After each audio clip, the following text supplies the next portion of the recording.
Hey everyone, so are you writing in Google Docs and Grammarly suddenly stops working? Maybe the suggestions don't appear, the Grammarly icon is missing, or the document just isn't being checked. Yeah, that can definitely interrupt your workflow. In this video, I'll show you several simple ways to fix Grammarly not working in Google Docs. These quick troubleshooting steps usually solve the issue in just a few minutes.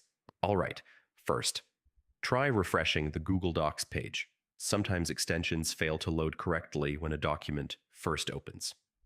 Just reload the page and give Grammarly a few seconds to scan your document again. Next, make sure the Grammarly browser extension is installed and enabled. Open your browser's extensions menu and confirm that Grammarly is turned on. If it's disabled, simply enable it again. Another important step is making sure Grammarly is enabled specifically for Google Docs. Sometimes the extension is installed but not activated for Docs. You can click the Grammarly icon in your browser and check whether it's turned on for this site. If Grammarly still isn't working, try clearing your browser cache. Over time, stored browser data can interfere with extensions and prevent them from loading correctly. Another reliable fix is updating or reinstalling the Grammarly extension.